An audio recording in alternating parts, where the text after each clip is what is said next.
اللہ سے ڈرنے والوں پر یہ ایک حق ہے۔ پھر جو شخص وصیت کو سننے کے بعد اس کو بدل ڈالے تو اس کے بدلنے کا گناہ انہی لوگوں پر ہے جو اس کو بدلیں، اور بے شک اللہ سنتا جانتا ہے۔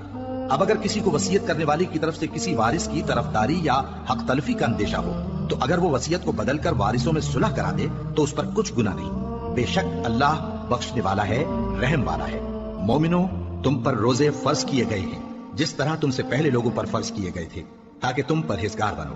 روزوں کے دن گنتی کے چند روز ہیں، تو جو شخص تم میں سے بیمار ہو یا سفر میں ہو تو دوسرے دنوں میں روزوں کا شمار پورا کر لے،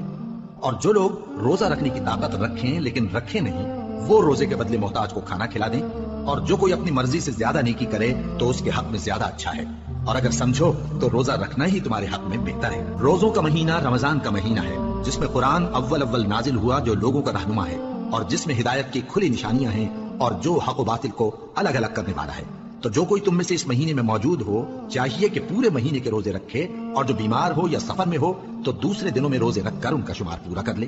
اللہ تمہارے حق میں آسانی چاہتا ہے اور سختی نہیں چاہتا،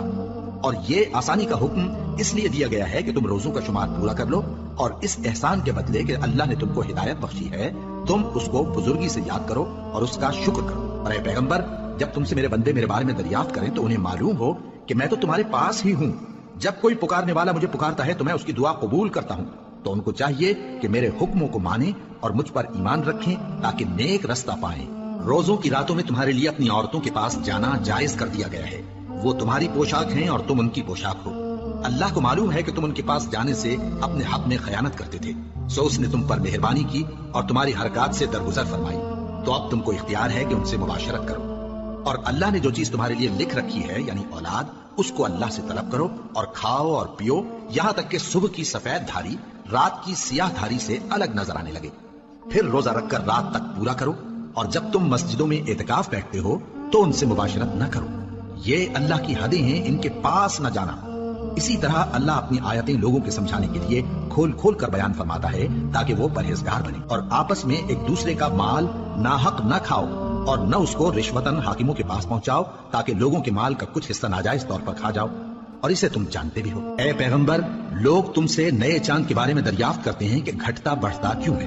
کہہ دو کہ وہ لوگوں کے کاموں کی میعادیں اور حج کے وقت معلوم ہونے کا ذریعہ ہے، اور نیکی اس بات میں نہیں کہ احرام کی حالت میں گھروں میں ان کے پچھواڑے کی طرف سے آؤ، بلکہ نیکوکار وہ ہے جو پرہیزگار ہو، اور گھروں میں ان کے دروازوں سے آیا کرو اور اللہ سے ڈرتے رہو تاکہ کامیاب ہو جاؤ۔ اور جو لوگ تم سے لڑتے ہیں تم بھی اللہ کی راہ میں ان سے لڑو، مگر زیادتی نہ کرنا کہ اللہ زیادتی کرنے والوں کو دوست نہیں رکھتا۔